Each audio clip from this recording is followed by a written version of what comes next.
President Biden's meeting with Russian President Putin tomorrow will mark a new chapter in the complicated history between the U.S. and Russia. For generations, U.S. leaders have turned to direct diplomacy with their Russian and Soviet counterparts to try to bridge deep divisions, often with mixed success. Ed O'Keefe is traveling with President Biden. Ed, good morning. Good morning. Even at the peak of the Cold War, when nuclear-armed conflict seemed imminent, U.S. and Russian leaders met often for frank discussions.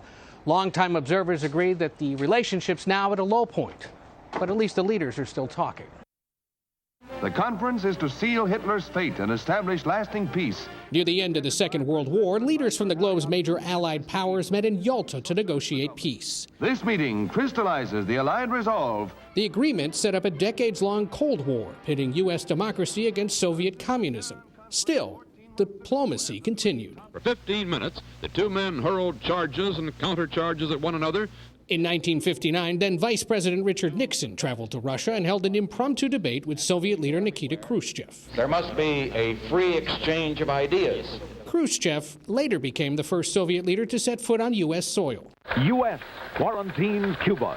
But that cultural exchange didn't head off the hottest confrontation of the decades-long standoff between nuclear powers. This government, as promised, has maintained the closest surveillance of the Soviet military buildup on the island of Cuba. We came within a hair's breadth, literally seconds, of nuclear war. Matthew Rajansky studies Russia at the Wilson Center. Staring down into that abyss, I think it was initially the Kennedy administration, but then subsequent administrations really did value arms control. The picture you see is President Reagan and Mikhail Gorbachev breaking up.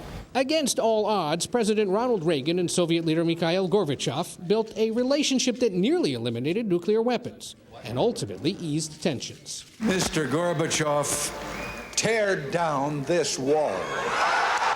Continued engagement helped bring down the Berlin Wall, ultimately leading to the collapse of the Soviet Union. President Clinton tried to cozy up to new Russian President Boris Yeltsin, hoping to bring about Western-style reforms. As Yeltsin has struggled to hold power in the Kremlin, the Russians' message to the U.S. has been blunt. Instead, the aging Yeltsin was replaced by a young former Soviet intelligence agent named Vladimir Putin. After Putin's first year in office, President George W. Bush believed they could find common ground. We had a very good dialogue. I was able to get a sense of his soul. But gained little traction. President Barack Obama attempted a Russian reset, but his diplomatic wish list went largely unfulfilled. And Putin likes me. Putin says Trump is brilliant. I love that when he says I'm brilliant. President Donald Trump openly courted the Russian leader, fueling suspicions of collusion that plagued his presidency. And despite U.S. intelligence reports that Russia tried to influence the presidential election on his behalf, Trump met with Putin in 2018 and appeared to accept his denial. I have President Putin. He just said it's not Russia. I will say this. I don't see any reason why it would be.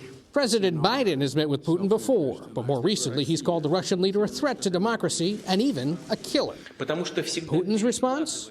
It takes one to know one. It's not the early Cold War. We're not going to go to war with each other tomorrow. And yet there is this existential element to the tension today where Putin thinks we're coming after him.